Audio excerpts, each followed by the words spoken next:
These Asian elephants are in a Tennessee sanctuary after spending most of their lives in circuses or zoos.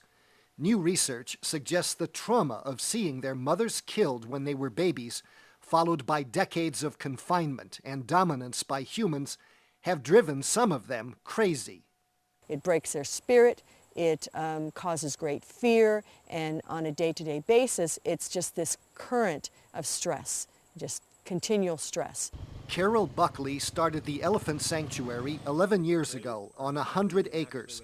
It's now much bigger, with 20 miles of fencing to keep people out as much as to keep the elephants in.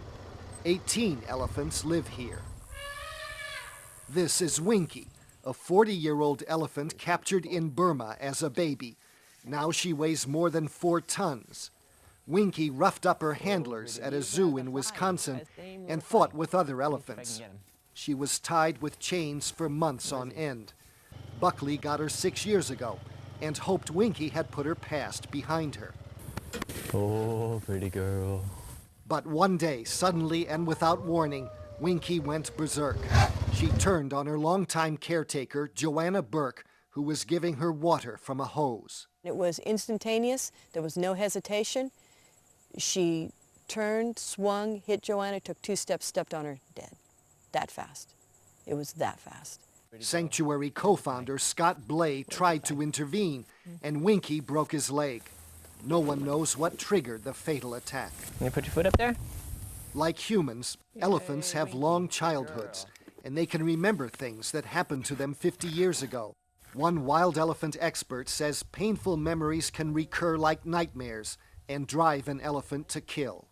I definitely think that there are elephants who have been through serious trauma as youngsters.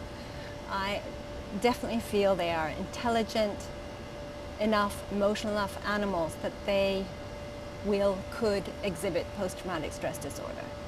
I have no doubt about that. Joyce Poole has studied wild elephants in Africa for 30 years.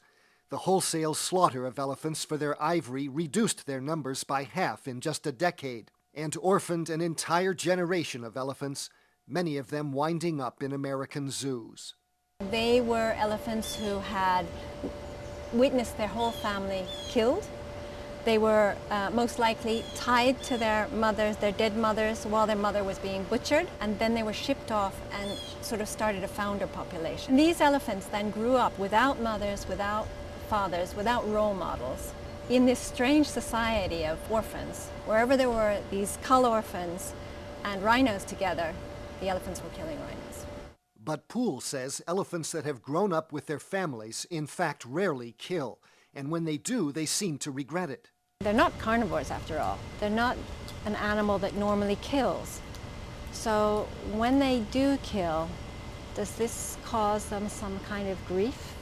Buckley at the Tennessee Sanctuary has no doubt about that. She was in her own hell. She was dragging around. Her head was down, her shoulders were slumped, her eyes were just little slits. She was miserable. She hated herself. The idea that elephants have a moral conscience is not new, nor is the idea of imposing the death penalty on elephants that kill. In 1916, a circus elephant named Mary killed her handler in Tennessee. The circus owner turned the animal over to local authorities, who promptly hanged her from a railroad crane. But times have changed in Tennessee and elsewhere.